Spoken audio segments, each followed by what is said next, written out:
Hello everyone, কেমন আছো তোমরা? আশা করছি তোমরা সবাই খুব ভালো আছো, আমিও খুব ভালো আছি। তো আমার ব্ল্যাঙ্কেটের তল থেকে বেড়াতে ইচ্ছা করছিল না, কিন্তু আজ 3-4 দিন ধরে ভাবছি কিছু সেলাই দিতে যাবো, তাও দেওয়া হচ্ছে না। তাই আজকে ব্ল্যাঙ্কেটের তল থেকে বেরিয়ে একটা মোটা একটা দেখো সোয়েটার পরেছি, কিন্তু আমার সন্ধ্যাতে খুব ঠান্ডা লাগছিলো, দেরি করে একটু চানটাও করেছিলাম। দিয়ে উঠে মুখ চোখ ধুয়ে একটা মোটা সোয়েটার পরে চুলটাকে আঁচড়িয়ে নিলাম।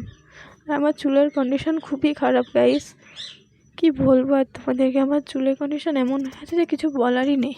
তো তোমাদের কাছে যদি চুল কন্ডিশন ঠিক করা যদি কোনো পদ্ধতি থাকে আমাকে একটু জানিও তো। হ্যাঁ, তো চলো। তারপরে চুল টুল আঁচড়িয়ে আমি ক্রিমটা মেখে নিলাম। ক্রিমটা মাখার পর, ক্রিমটা তো ময়শ্চারাইজার, এখন তো মাখতেই হবে, শীতকালে ময়শ্চারাইজার কিছু করার নেই।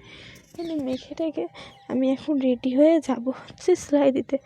সেলাই দেওয়ার আগে কিন্তু তোমাদেরকে আমার একটা জিনিস দেখানোর আছে, সেটা অবশ্যই দেখাবো। যেহেতু আমি কিনেছি, তোমাদেরকে দেখানো হয়নি জিনিসটা। ভাবছি আজ দেখাবো, কাল দেখাবো, কিন্তু তোমাদেরকে জিনিসটা দেখানো হচ্ছে না। তো চলো তোমাদেরকে জিনিসটা দেখাবো। তার আগে আমি রেডিটা হয়ে নিই।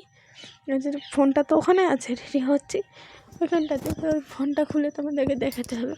তো এই আমি হয়ে গেছি হচ্ছে রেডি। চুলগুলোকে তো সামনে টানতে গেলাম, টেনে তো আমাকে ভূতনি লাগছিলো একদম, বুঝতে পারছি, তাও নিলাম। ওর একটু সিঁদুরটা ঠেকালাম, একটু রাস্তায় বেরোবো তো তখন অনেকে আবার বলবে যে দেখো বুকটা সিঁদুর পরেনি।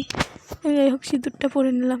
সিঁদুর তারপরে দিয়ে এই দেখো আমার সেলাইয়ের ব্যাগটা রাখা আছে, দেখছো? অতগুলো জিনিস এখন আমাকে সেলাই করতে যেতে হবে। আজ 3 দিন ধরে ভাবছি, তো দেওয়াই হচ্ছে না। আর এটা হচ্ছে আমার ড্রেসিং টেবিল, আমি এটার কথাই বলছিলাম যে এটা তোমাদেরকে দেখাবো। তো কমেন্ট করে জানাও তো যে আমার থেকে, তো আমি জানছি যে আমার ড্রেসিং টেবিলটাকে ভালো লাগছে, কিন্তু